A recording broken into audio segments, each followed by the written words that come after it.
Mga kapuso, maraming kababayan natin ang apektado ng matinding baha dulot ng habagat na pinalakas ng Super Typhoon Karina. Kumikilos na ang GMA Kapuso Foundation upang maghatid ng agarang tulong kung kaya't nananawagan kami sa inyong lahat upang makipagbayanihan. Bukas ang GMA Kapuso Foundation para sa inyong tulong. Ang inyong donasyon ay 100% tax deductible. Magbayanihan tayo mga kapuso, isa sa puso ng Pilipino. At kaugnay po niyan ay makakausap po natin si GMA Kapuso Foundation Executive Vice President and COO Ricky Escudero Katibog. Magandang umaga po and welcome sa Balitang Hali, ma'am. Hello, good morning Connie at good morning Rafi.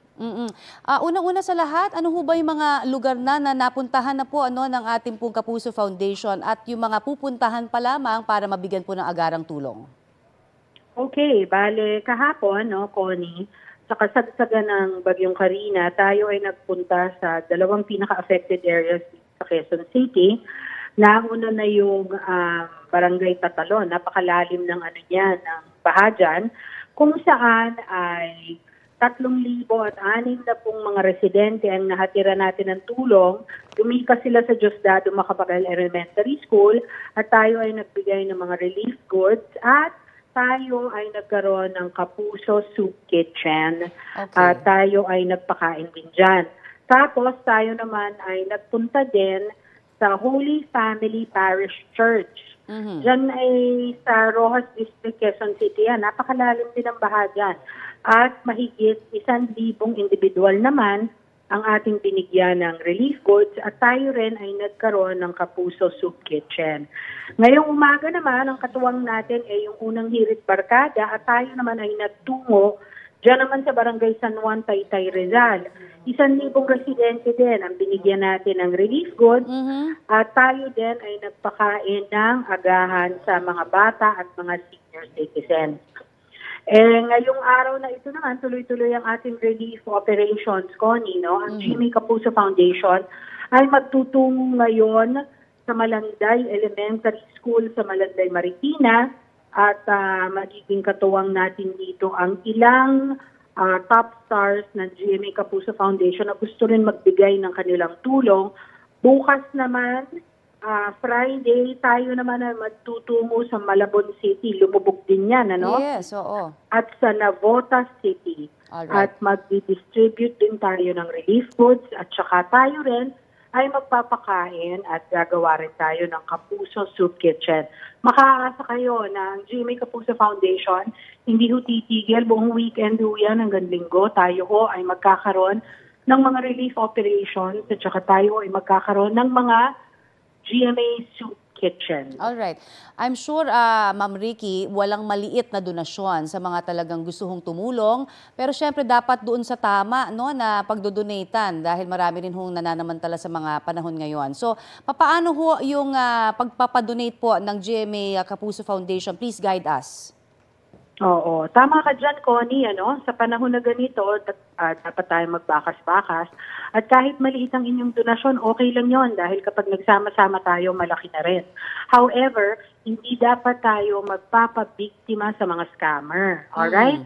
So kung gusto nyo magpadala ng tulong, kailangan sa mga opisyal at saka sa mga legal at saka sa mga official portals ng GMA Kapuso Foundation kayo magpapadala ng tulong. Ito na ho, meron ho tayong GCash, ipapalabas ho ng Balitang Hali dyan at makikita nyo ho ang aming QR code.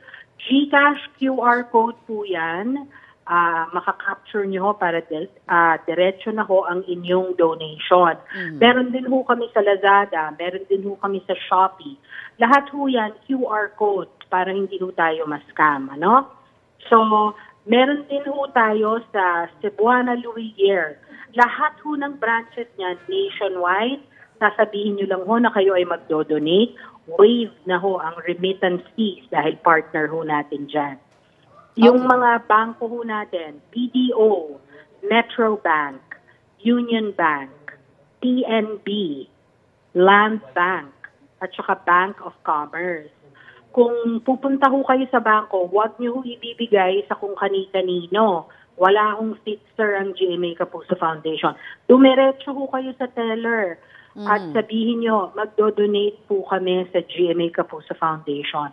Pwede din po kayo pumunta sa www.gmanetwork.com. Meron ho diyang portal ang GMA Kapuso Foundation. Pwede ho tayo mag-donate via credit card. Ayun, So I see. lahat ho, yan ho ang ating mga official donation portals.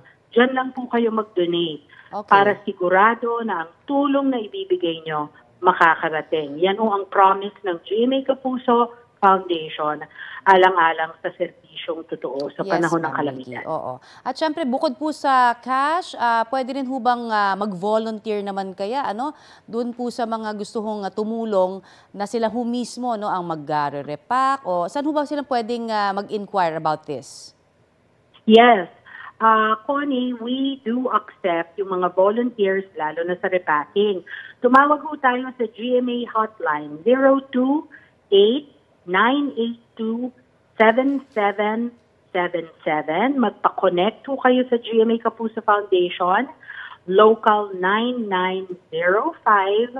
Ang sasagot po sa inyo ang aming volunteer coordinator. Isi-schedule po kayo at yung mga kasamahan nyo kung gusto nyo mag-repack sa GMA Kapuso Foundation. Nasa Tandang Sora po kami, yung ating warehouse, at bukas po tayo at tatanggap po tayo ng mga volunteers sa repacking. Alright. Yung mga gusto ho mag-donate ng in-kind, delata ho, sardinas, mga corned beef, mga beef loaf, mga noodles, at saka mga rice, tumatanggap din po kami niyan.